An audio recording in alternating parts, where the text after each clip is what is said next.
오늘은 하나님의 지혜로 충만한 사람이 됩시다, 그런 주제로 말씀을 전하겠습니다. 하나님의 지혜로 충만한 사람이 됩시다. 살다 보면은 풀기 어려운 문제들이 우리 인생에 닥쳐옵니다. 우리 사회도 그렇고 가정에도 그렇고 교회도 그렇고 개인적으로도 그렇고 이걸 어떻게 해야 될지 이렇게 참 풀기 어려운 문제들이 닥쳐올 때가 있습니다. 그러므로 이 산적한 문제들을 시원하게 모두를 행복하고 기쁘게 하도록 해결하려면은 우리 자신이 하나님의 지혜로 충만해야 됩니다. 옛날에 이어령 선생이 살아계실 때 쓴 글을 하나 읽어봤더니 재밌는 이야기가 있습니다. 지금은 뭐 이제 유명해진 이야기라서 사람들에게 많이 회자된 이야기인데, 어느 날 무더운 여름인데 아버지가 이제 더우니까 창문을 열으라 그러는 거예요. 그래서 이제 아버지 말씀에 순종해서 창문을 열었더니 뭐가 들어와요? 모기가 들어오는 거예요. 그러니까 엄마가 모기 들어온다고 문 닫아 그러는 거예요. 그래서 엄마가 모기 들어온다고 문 닫으니까 좀 아버지가 야 더워 문 열어 그러는 거예요. 어떻게 해야 돼 아들이? 엄마가 문 닫아 그러면 이거 계속 이래야 됩니까? 어떻게 해야 됩니까? 지혜가 필요하죠. 예? 문을 닫아야 됩니까? 열어야 됩니까? 아버지가 더 힘이 센 것 같으니까 아버지 말 들어야 돼요? 아니면 엄마 말 들어야 돼요? 엄마 말 안 들었다가 또 밥을 제대로 못 먹을 것 같고 어떻게 되죠? 문을 닫아야 되느냐 열어야 되느냐 이렇게 이분법적인 생각만 하는 사람은 해결의 방법이 없어요. 닫으면 누가 화내? 아버지가 화내고, 열면 엄마가 화내고, 아무도 만족시킬 수가 없습니다. 그래서 제3의 길이 뭐예요? 지혜는 모기장을 치면 된다. 모기장을. 아무것도 아닌데 문을 닫아야 되느냐 열어야 돼요. 우리 사회가 이분법에 나뉘어 있어요. 흑이냐 백이냐. 그러면 해결 방법이 없어요. 싸우는 수밖에 없습니다. 엄마 아버지하고 밤새도록 부부싸움 할 거예요. 그러나 모두를 만족시키는 방법이 있잖아요. 아버지도 시원하게 하고 모기도 못 들어오게 하고 모기장을 치면 된다는 거예요. 제가 한 10여 년 전에 이제 전도서 수요일 강의할 때 이 지혜를 어떻게 가르칠까 그러다가 그 예화를 든 게 있더라고요. 근데 옛날 설교한 걸 보니까요. 그 재밌는 이야기인데 아마 다 잊어버리셨을 거예요. 오래돼서. 어느 회사의 입시 시험입니다. 진짜로. 제가 지금 지혜가 뭔가를 가르치려고 하는 거예요. 지혜, 지식하고 지혜는 다릅니다. 지혜가 뭔가 입시 시험을 냈는데 이 회사에서 아마 이게 실제 입시 시험입니다, 여러분. 지혜로운 자를 뽑기를 원했던 것 같아요. 지혜로운 사람. 뭐 아무리 능력이 있어도 지혜가 없어가지고 와서 일을 엉망으로 할 수도 있고 다른 사람들과 자꾸 불화를 일으킬 수도 있고 그렇잖아요. 지혜로운 사람을 뽑기를 원했던 것 같아요. 시험 문제가 뭐냐면은 어떤 이제 젊은이가 조그마한 차를 몰고 2명밖에 못 타는 차입니다. 그런 차 있잖아요. 그리고 이제 시골길을 달려가다가 그 시골 이제 어느 마을에 시골 마을에 이렇게 싹 들어가는 동네 어귀를 딱 지나가고 있는데 버스 정류장이 있고 거기 3사람이 있는 거예요. 지금은 이제 서울에 보면 버스 정류장 이렇게 지붕 다 있어서 비도 안 맞지만은 옛날에 그런 게 어딨어요. 비 쫄딱 맞아야지. 3사람이 이제 비를 맞으면서 버스를 기다리고 있습니다. 한 사람은 보니까 의사예요. 의사인데 자기가 예전에 굉장히 아파서 막 죽으려고 그럴 때 자기를 치료해 준 의사예요. 은사예요. 너무 고마운 사람이에요. 한 사람은 이제 할머니인데 막 콜록콜록 하면서 보니까 막 너무 아파갖고 막 거기 죽을 지경에 할머니가 서 있어요. 버스 기다리고. 또 한 분을 보니까 너무나 이쁜 아가씨가 있어요. 근데 얼굴을 딱 봤더니 자기가 완전히 이상해요. 결혼하고 싶은 여자예요. 이 3명이 딱 있습니다. 누구를 태워야 되느냐? 누구를? 은혜를 입은 사람이 의사가 있죠. 생명의 은인이 있지. 그 할머니 죽어가고 있지. 저분은 평생 이번에 놓치면 다시는 만날 수 없는 이상형 아가씨가 거기 있지. 이 3가지를 다 만족시킬 수 있는 방법이 뭐냐? 이거 써라. 이게 시험 문제였대요. 묘령의 아가씨와도 좋은 시간을 가질 수 있고 의사 선생님에게는 신세를 갚고 할머니의 생명을 살릴 수 있는 지혜를 쓰시오. 야, 이거 정말 기가 막힌 지혜. 의사를 태우면 어떻게 돼요? 은혜는 갚지만 할머니가 아파서 죽을지도 모르고 저 아가씨는 끝이고, 할머니를 태우면은 어떻게 돼요? 저 아가씨 만날 수 없고 의사 신세 못 갚고, 아가씨를 태우면 의사 은혜 못 갚고 할머니 어려워지고. 방법이 있습니까? 누굴 태워야 돼요? 다 만족시켜야 되는데. 생각해 보세요. 10초만 생각해 보세요. 이게 지혜라는 거예요. 우리 살다 보면은 이런 일들이 많다는 거예요. 해결책이 있습니다. 어떤 사람 1등한 사람이 답안지에 합격했어요. 이 사람이 정말 지혜로운 사람이에요. 자, 누구를 태우느냐만 생각하면은 문제 해결의 방법이 없어요. 한 명밖에 못 태우니까. 우리는 이런 데 이렇게 고정관념이 확 박혀 있기 때문에 해결의 방법이 없습니다. 1등한 답안지가 뭔지 아세요? 나는 의사에게 열쇠를 줘서 의사가 할머니를 태우고 병원에 가서 치료하도록 하겠습니다. 의사에게 열쇠를 주는 거예요. 자기가 내리고 의사에게 열쇠를 줘서 할머니 태우고 병원에 가면은 의사한테 신세 갚는 거고, 의사는 할머니 데려가 빨리 치료해서 할머니 고치고, 자기는 비 맞으면서 묘령이 아가씨 옆에 서서 같이 버스를 기다리면서 의미 있는 대화를 나누겠습니다. 이게 답안지, 1등 답안지, 1등 답안지. 얼마나 지혜롭습니까, 여러분? 상황이 뭐 변한 게 없어요. 똑같아요. 똑같은데 지혜가 있느냐 없느냐에 따라서 엄청나게 차이가 있는 거죠. 엄청나게. 그래서 여러분들 기도하세요. 지혜로운 사람이 되게 해달라고. 제가 이제 우리 지환이를 낳았을 때 저는 마음속으로 오를 의자를 쓰려고 그랬어요. 의환. 환은 돌림자, 이제 빛날 환자를 쓰려고 그랬기 때문에 의환이라고 그랬어요. 정의, 하나님의 정의, 공의. 저는 젊었기 때문에 그 의가 제일 큰 건지 알았어요. 엄청나게 큰 건지 알아요. 의환. 근데 우리 아버님이 이름을 전놓으셨더라고요. 보통 이제 아버지가 짓잖아요. 우리 전통에 할아버지가 이제 지어주면 그 할아버지 이름을 하는 거지 뭐. 할아버지가 지환이라고 줬어요. 지혜지자라고 썼어요. 지혜지자. 그래서 그때는 좀 의환이라고 줬으면 좋을 뻔했는데 아버지가 이제 전학기 때문에 할 수가 없어서 지환으로 했습니다. 차지환. 지금 보니까 우리 아버님이 옳았다는 생각이 들어요. 나이가 들고 보니까. 저는 의가 더 큰 건지 알았는데 지혜가 더 큰 거더라고요. 성경에. 그 정의도 지혜롭게 행해야지, 지혜롭게 행하지 않으면 폭력이 될 수가 있습니다. 우리 프랑스 혁명에서 보잖아요. 정의를 행하겠다고 나온 그 로베스피에로 일당 이 뭘 했어요, 여러분? 수만 명을 단두대에 갖다 목 잘라 죽여버렸어요. 정의가 목적이 되면 폭력이 됩니다. 정의의 궁극적인 목적은 사랑이래야지. 정의의 목적이 정의가 되면 폭력과 갈등밖에 생기지 않아요. 그래서 깨달았어요, 제가 공부하면. 특별히 구약 성경에 이 지혜서들 있잖아요. 전도서, 아가, 뭐 또 특별히 잠언, 이 인간의 지혜에 대해서 가르치는, 이게 하나님의 지혜죠. 하나님의 지혜. 그래서 여러분들 기도하시면서 지혜를 달라고. 지혜의 근본은 하나님이신데 지혜는 하나님의 말씀에 있어요. 기도하시기를 주의 이름으로 축복합니다. 그럼 여러분 개인도 행복해지고, 여러분 가정의 모든 사람도 행복해지고, 우리 교회에서 지혜로운 사람들이 일을 하면 교회가 행복해지고, 나라의 지혜로운 사람들이 정권을 잡으면 백성들이 편안해지는 거예요. 우매한 자들이 그 자리에 앉아 있으면 다 나라가 망하고 교회는 분열나서 싸우고 가정에 맨날 싸움밖에 일어날 일이 없어요. 그래서 부부간에도 같은 말을 하더라도 어떻게 해야 돼요?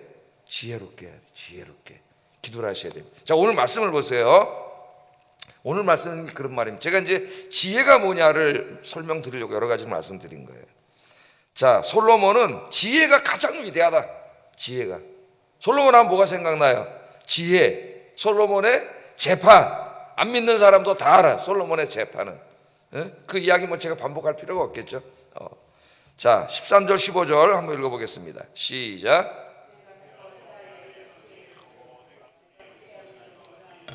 곧 작고 인구가 많지 아니한 어떤 성읍에 큰 왕이 와서 그것을 에워싸고 큰 흉벽을 쌓고 치고자 할 때 그 성읍 가운데 가난한 지혜자가 있어서 그의 지혜로 그 성읍을 건진 그것이라. 그러나 그 가난한 자를 기억하는 사람이 없도다. 이렇게 말을 하고 있습니다. 자, 지혜자 한 사람이, 이게 핵심은 뭐예요? 큰 나라가 위기에 처했는데 그 지혜자 한 사람이 나라를 구했다는 거예요. 그러니까 지혜자 한 사람의 힘이 이만큼 크다. 가장 위대하다, 지혜가. 그게 말하고 있는 것입니다. 자, 그 얘기가 이 얘기입니다. 한 얘기를 해주고 있어요. 작은 성읍이 하나 있었다는 거죠. 작은 성읍이. 근데 어느 날 강대한 나라의 왕이 엄청나게 많은 군대를 이끌고 쳐들어왔어요. 그 성읍으로. 꼼짝없이 죽게 됐습니다. 뭐 군사력으로는 도저히 이걸 어떻게 감당해낼 수가 없어요. 그래서 꼼짝없이 죽게 됐습니다. 그런데 이 마을에 다행히도 지혜자가 있었다는 거예요. 지혜자가. 근데 그 지혜자는 누구예요? 몹시 가난했고 보잘것없는 집안의 사람이었다고 이야기합니다. 그러니까 그 사회가 벌써 어떤 사회라는 걸 알 수가 있어요. 그 사회가 지혜자가 대접받지 못하는 사회, 우매자들이 그냥 다 장악하고 있는 사회라는 걸 알 수 있죠. 그걸 얘기하고 있는 거예요. 이게 상징적으로 가난한 것 보잘것없는 집안의 사람. 그 사람 인정을 받는 사회였으면 높은 자리에 올라가 있겠죠. 당연히 지혜자가 높은 자리에 있어야 나라가 잘 되는 건데 이 사람이 그냥 저 밑에 살고 있는 거예요. 누구도 귀를 기울여 주지 않아. 그런데 국가의 위기가 왔을 때 아무도 이 나라를 지킬 수가 없는데 이 가난하고 보잘것없이 대접받고 살던 이 지혜자가 나와서 지혜를 내가지고 나라를 건졌다는 겁니다. 나라를 건졌대요. 그런데 오늘 성경에는 어떤 지혜를 짜서 어떤 전략을 짜가지고 어떻게 전투에서 이겼는지는 이야기하지 않아요. 그런 얘기는 없습니다. 단 이 사람의 지혜로 나라를 구했다는 것만 강조하고 있어요. 그러니까 여기서 솔로몬이 강조하고자 하는 것은 그 지혜자의 어떤 전략이 아니고 이 지혜의 위대함이에요. 지혜의 위대함. 지혜자가 한 나라를 구한다. 우리나라 돌아가신 저 삼성의 이건희 회장이 뭐라 그랬습니까? 상상력 있는 한 사람의 지혜가 10,000명을 먹여 살린다 그랬어요. 10,000명. 진짜 그렇지 않아요? 조그만 거 하나 지혜자가 뭘 하나 개발하면 그게 엄청나죠. 엄청나요. 뭐 예를 들어서 어떤 작곡가, 가수가 좋은 노래를 하나 만들면 그거 하나를 그 사람 평생 먹고 살 수도 있어요. 그 지혜의 힘이 대단한 거죠. 자, 이 얘기를 솔로몬이 하면서 자기가 깨달은 걸 이야기합니다. 중요한 걸 깨달아. 제가 우리 주안의 이름 속에서 깨달은 것처럼 솔로몬이 중요한 걸 깨달았어요. 그게 9장 16절에 뭐냐면 그러므로 내가 이르기를 지혜는 힘보다 낫다. 힘세고 이거보다 뭐가 나요? 지혜가 더 훌륭하다. 그걸 깨달았고 9장 18절에 보면 지혜가 무기보다 낫다. 무기보다. 그 엄청난 무기 막 요새 미사일이 숭숭 날아다니는데 무기보다 나아요. 무기는 지금 우리 전쟁하고 있잖아요. 막 이란 뭐 미국 전쟁하고 있고 이스라엘 거기 막 우크라이나 전쟁하고 있고 결국 전쟁은 뭡니까? 무기는 엄청 강하지만은 양쪽이 다 가지고 있기 때문에 결국 한쪽이 세서 이기겠지만 결국은 다 파괴야. 다 파괴밖에 못해. 근데 지금 신문에 보니까 또 5일 연장을 공격 연장을 미국이 하고 대화를 하겠다고. 정말 가장 좋은 건 뭐예요? 모두 행복하게 살 수 있는 길을 찾는 게 가장 행복한 거죠. 근데 무기보다 훨씬 더 지혜가 크다는 걸 알았어요. 지혜가 나의 막 내가 힘이 있다고 막 하면 그래 봤댔자 원수가 생기고 싸우게 되고 자기도 인생이 이상하게 되고. 그러나 지혜롭게 해결하는 방법이 있는데 그 막 욱하는 성질을 못 이겨가지고 지혜롭게 행동 못하는 경우도 있어요. 그래서 지혜는 힘보다도 낫고 무기보다도 큰 게 지혜다. 이걸 솔로몬은 깨달았다는 거예요. 아무리 많은 군대와 무기를 가지고 쳐들어온다 할지라도 지혜자 한 사람을 이기지 못하는 걸 경험한 거죠. 솔로몬. 지혜가 진짜 위대한 거구나. 그걸 깨달았습니다. 자, 이 잠언을 솔로몬이 또 쓴 책이 이제 잠언이죠. 잠언을 보면은 그 지혜의 근본은 누구라 그랬어요? 하나님이시라 했죠. 하나님. 그러니까 이런 지혜를 누가 주시는 거예요? 하나님이 주세요. 하나님이. 그래서 지혜의 근본은 하나님이고 하나님의 지혜는 하나님의 말씀에 있어요. 말씀에. 하나님의 지혜가 나타난 것은 하나님의 말씀입니다. 그래서 성경을 많이 읽어야 지혜로운 사람이 돼요. 지혜는 잔꾀가 아닙니다. 또 남을 이용해 먹으려는 어떤 그 심리적인 설득 심리학이라는 게 있는데 그런 게 아니에요. 잔꾀를 부려서 남을 이용해 먹고 나 이득을 취하는 거는 그건 죄악이에요. 그 야곱이 회개하기 전에 하던 거잖아요. 우리 창세기에서. 잔꾀가 아니에요. 지혜는 하나님의 뜻을 행하는 거예요. 하나님의 뜻. 그래서 지혜는 하나님의 말씀에 있습니다. 말씀에. 그래서 지혜로운 사람이 되려면 성경을 많이 읽어야 돼요. 그러면 성경에 있는 삶의 방식이 있잖아요. 세상은 나를 주장하라 그래. 오늘 밤 주인공은 나야 나. 그러면서 가수가 노래를 불러요. 그러니까 젊은 애들이 열광해서 오늘 밤 주인공은 나야 나 그러는데 그거는 세상의 지혜일지 몰라도 하나님의 지혜가 아니고 우매한 자라 그래. 하나님은. 하나님의 지혜는 뭐예요? 네 이웃을 네 몸과 같이 사랑하고 너보다 다른 사람을 먼저 배려하고. 어떻게 보면 세상으로 보면 어리석은 것 같은데 그게 하나님의 지혜예요. 그래서 세상을 구원할 때도 세상은 내가 가진 막대한 힘으로 막 가서 로마처럼 그 당시에 군사력을 가져가서 적군을 물리치고 평화를 유지하고 로마에 가는 곳에 평화가 있다. 로마에게 충성한 평화를 주겠다. 그게 뭐예요? 로마의 통치 이데올로기가 팍스 로마나 아닙니까? 팍스 로마나. 그 시대 예수님이 오셔서 그런 로마의 팍스 로마나를 비판하고 예수님이 제시하신 지혜는 뭐예요? 우리 사회가 행복하게 되는 지혜, 평화를 누리는 지혜. 그걸 어떻게 하셨어요? 예수님 자신을 희생함으로요. 로마는 자기 일을 적대하는 자를 죽임으로 평화를 유지했습니다. 그걸 지혜라고 생각을 했어요. 근데 우리 예수님은 자기를 십자가에 못 박는 사람을 다 끌어안음으로, 용서함으로, 사랑함으로 어떻게 했어요? 세상을 구원하죠. 세상의 지혜와 하나님의 지혜는 달라. 그래서 하나님의 지혜는 어디 있어요? 하나님의 말씀 속에 있습니다. 말씀 속에. 하나님의 말씀을 읽으면서 또 이렇게 말씀을 배우면서 살면은 지혜로운 자가 돼서 여러분이 말씀대로 집에 가서 살아보세요. 부부간에도. 그럼 어떻게 돼요? 행복해집니다. 행복해져요. 또 하나 지혜는 어디 나타나 있느냐? 하나님이 지으신 이 세계에 있어요. 세계. 유대인들은 하나님의 지혜 그러면 토라와 하나님이 지으신 이 세상입니다. 세상 속에 있어요. 그래서 어제도 제가 개미에 대해서 얘기했지만은 개미를 관찰하면은 부지런함을 배울 수가 있죠. 그죠? 하나님이 만드신 그 창조물들을 유심히 관찰하면은 엄청나게 놀라운 하나님의 지혜가 있습니다. 꽃들을 보세요. 예쁜 세계 조화. 그걸 우리가 할 수가 없어요. 하나님의 지혜로 다 만드신 거예요. 그 로봇 만드는 사람들이 벼룩이가 자기 몸에 60배를 튀어오릅니다. 60배. 제가 여기서 60배를 점프를 뛰어서 60배를 뛰면은 농구 선수가 됐을 거예요. 60배 아니라 한 배만 뛰어도 나가서 덩크슛 그냥. 그 연구를 해. 벼룩을 연구해서 로봇을 만들어. 그러니까 여러분이 이렇게 자연에 나가서 봄에 꽃이 피고 이제 나가서 그냥 지나가서는 지혜를 얻지 못하고 지나가면서 묵상을 하면은 지혜를 얻습니다. 저도 설교의 지혜를 많이 얻어요. 자연에 나가서. 깨닫게 하셔요. 제가 엊그제도 얘기했잖아요. 목련나무가 쫙 있는데 다른 애 하나도 안 피었는데 여기 햇빛 들어오는 데면 꽃이 피었다고. 하나님의 깨달음이 확 있어요. 예? 똑같은 목련나무가 있어도 빛이 들어오는 곳에는 꽃이 피고 아름다워지는 거예요.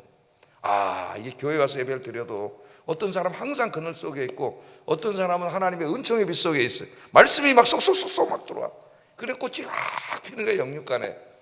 자, 제가 지혜 어디서 나왔습니까? 하나님이 지으신 꽃과 햇빛을 보고 지혜가 생겼어요. 지혜가. 하나님, 이게 창조세계 지혜가 있습니다. 그래서 시편 147편 4절 5절에 이렇게 말합니다. 한번 읽어보겠습니다. 시작. 우리 주는 위대하시며 능력이 많으시며 그의 지혜가 무궁하시다. 그러니까 이 시인이 하나님의 창조하신 이 밤하늘에 나가서 이 우주를 바라보다가 거기서 뭘 묵상한 거예요? 하나님의 능력과 창조의 능력과 이 정말 너무 정교하고 아름답게 만들었죠. 하나님의 지혜를 발견해요. 지혜를. 그래서 뭐라고 찬송을 해요? 하나님의 지혜가 무궁하시도다. 하나님의 지혜가 무궁하시도다. 그러니까 여러분 이 지혜로운 사람 되려면 어떻게 해야 돼요?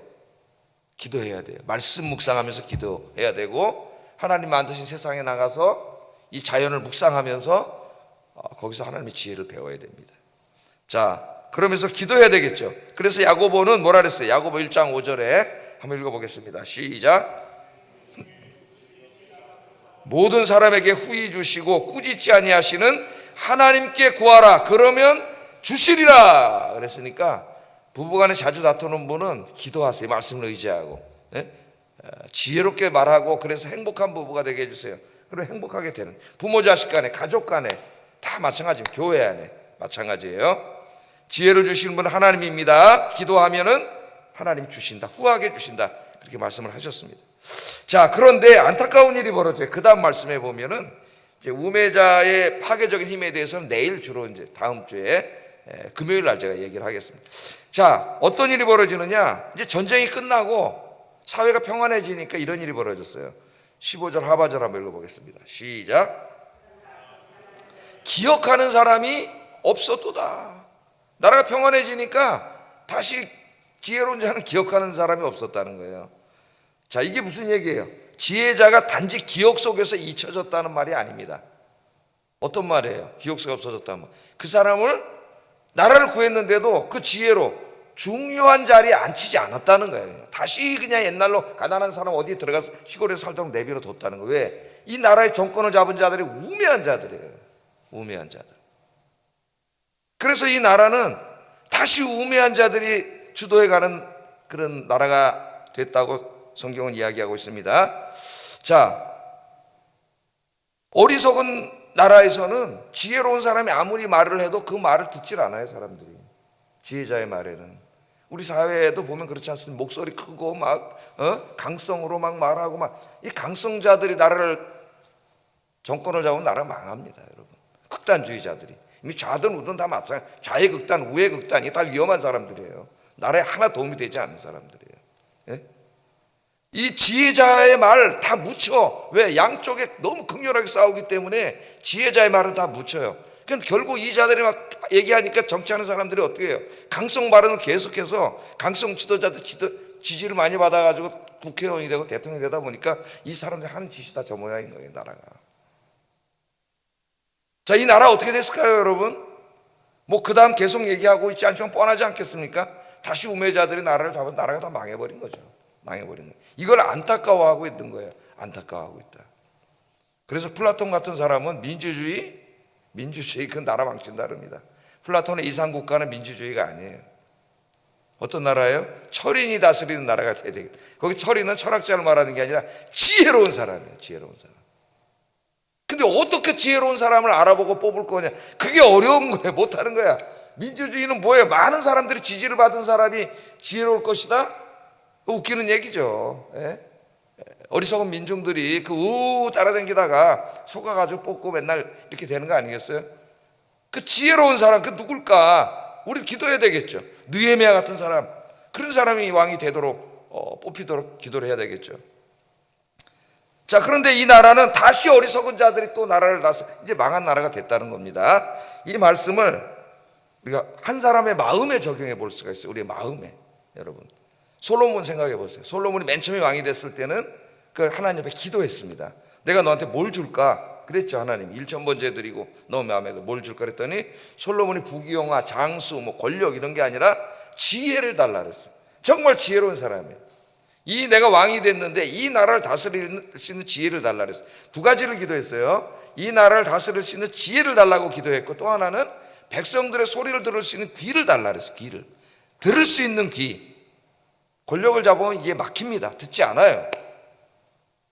지혜를 달라 그랬어요. 하나님이 지혜를 주셨고, 지혜만 주신 게 아니라 네가 구하지 않은 것도 내가 다 주겠다.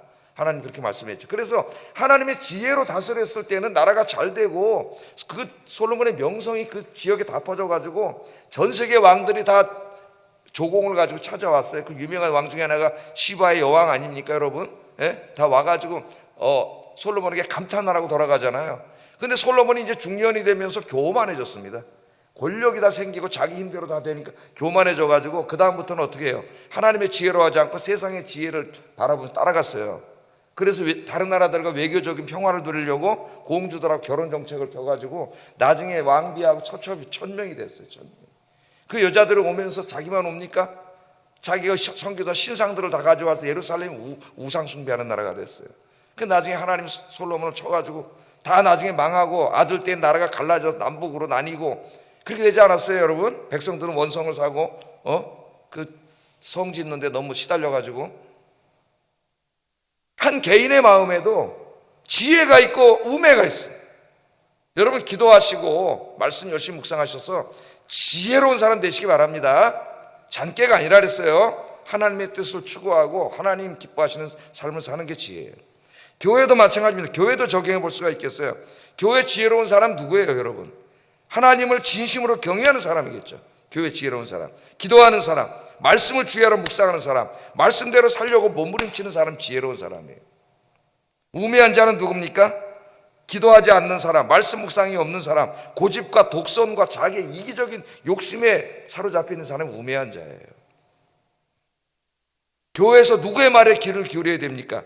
지혜자의 말에 귀를 기울일 때에, 지혜자들이 중요한 일을 할 때에 교회가 은혜로우시고 부흥이 될 수 있는 거예요.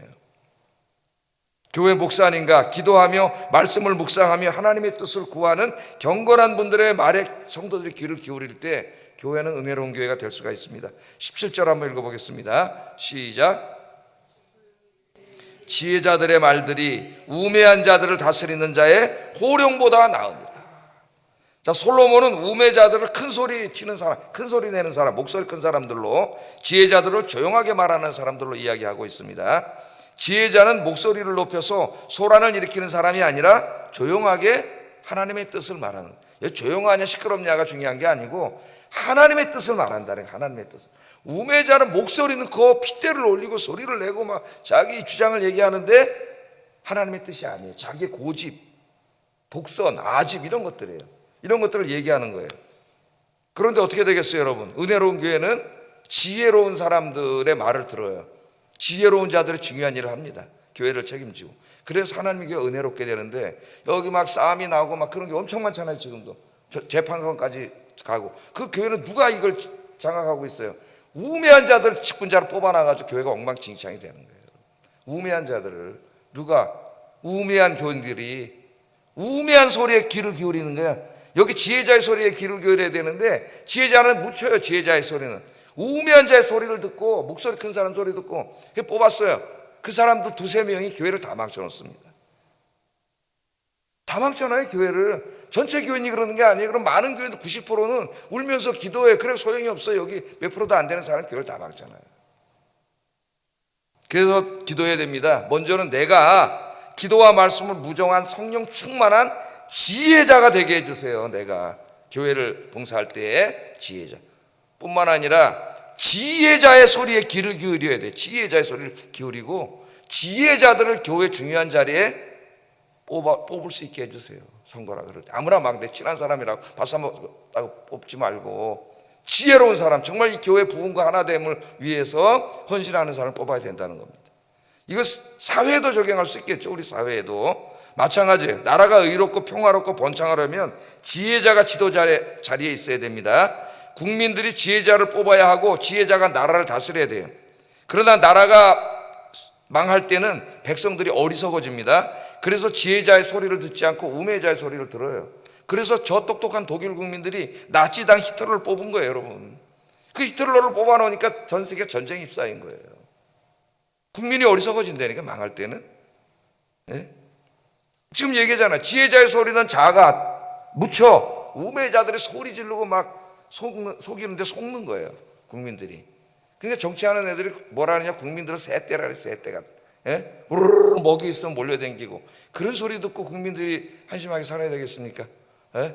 이 국민들을 좋은 지혜자를 뽑아야 되는데 그 지혜자를 뽑는데 방해하는 게 뭐냐? 지방색하고 정치 편향이에요. 이 두 가지가 나라를 망치는 거예요. 내가 고향이 어디인가 하고 내가 무슨 당을 찍는 게 왜 연결돼야 되는지 저는 이해를 할 수가 없습니다. 이거를. 그런데 우리나라는 그렇게 돼 있어요. 안타까운 일이에요. 그래서 6월에도 지방선거가 있습니다, 여러분. 나라와 민족을 위해서 기도하면서 이 땅에 하나님의 의로운 통치가 이루어지길 기도하고 지혜로운 자를 뽑을 수 있도록 기도하셔서 그래도 그나마 합리적이고 지혜로운 사람, 그게 누군지 몰라도 여러분이 판단하시면 되는 거예요. 그 판단은 목사가 강요하면 안 됩니다. 그러면 그건 목사는 정치 편향된 목사예요. 우리 그리스도인들은 자기 신앙과 양심에 따라서 자기가 투표하면 돼요. 그러나 그게 정치 편향, 지방이 아니라 하나님의 지혜, 하나님의 뜻, 그 가운데 선택하시기를 교회에서도 사회에서도 그렇게 하시기를 주의 이름으로 축복합니다. 그 사람이 지혜로운 사람이에요. 지혜로운 사람. 기도하겠습니다. 하나님의 지혜로 충만한 사람이 되어서 나의 인생과 가정과 교회와 이 나라를 복되게 만드는 그리스도인이 되게 하소서. 내가 지혜로 충만한 사람이 되어서 지혜자들의 말에 귀를 기울이게 하시고 지혜자들을 교회 일꾼으로 나라의 지도자로 세울 수 있게 하소서. 기도하겠습니다.